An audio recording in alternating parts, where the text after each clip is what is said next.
From fortune-telling to Winston Churchill, Bristol has seen it all. Help bring the life stories of those who played a role in shaping our city back to life.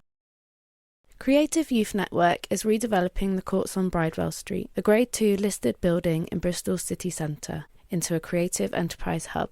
The redevelopment of the building is taking into account the history and the role the building has played in social change in the city. Due to reopen in December 2023, the building will house digital technologies for everyone to access and bring the history of the site to life. Having completed a research project with UWI's History Department and Bristol's Archives, Creative Youth Network has learnt about the social impact of the building and the cases that took place there. So this is where you come in. We've been thinking about ways to use digital technologies to retell historic stories that are relevant to our community and that relate to continued social justices and injustices of today. Who would you like to find more about? And which of the following stories would you like to see brought back to life? To follow are snapshots of the Court's Youth Advisory Board's favourite 7 stories of the Court's history. And now we'd like you to vote for your top 3. Teresa Garnett, Whipper of Winston, 1909. Garnett was prosecuted in our courts for protesting women's right to vote. She had attacked Winston Churchill with a dog whip at Bristol Templemead Station, shouting, take that from the women of England." What was the Women's Social and Political Union, and what were they fighting for? What was the treatment like for suffragettes? And how did Teresa continue her protest even when imprisoned? Shoplifting, Blanche and Anne Sims, 1886. Mother and daughter, Blanche and Anne, were prosecuted for stealing various items. Blanche tried to take the blame herself, her husband explaining that she was driven to it by their poverty. They had 9 children, and he was out of work. Were the Sims family separated? How often did our courts see cases like these? What interventional procedures were in place to deter young people from a life of crime? A foolish freak, Henry Birchall, 1890. Henry was a member of the Royal Artillery.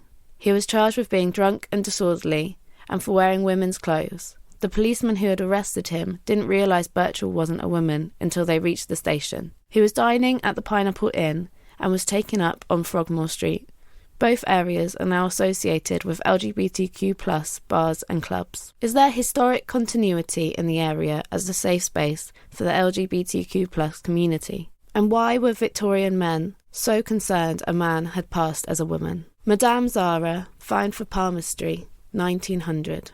Madame Zara, or Alice Godfrey as she was otherwise known, was prosecuted for deceiving and imposing upon the largely young women who went to see her to have their fortunes told. Fortune-telling had been considered as a sort of deception or fraud from at least the 18th century. Why was fortune-telling illegal?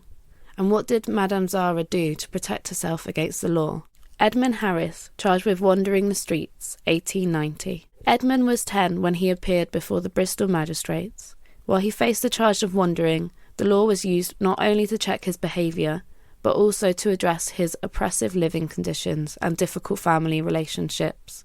What systems were in place to protect children in the 1800s? Where was Edmund sent to be removed from his father? And was he given the care a child deserves or expected to become an adult before his time? Rose Groves, Such a Pity, 1911. Rose had grown up in care and stayed at Red Lodge, the first reformatory for girls, between 1901 and 1906. She regularly stayed in contact with Matron, and in 1911 she was prosecuted for a series of property crimes.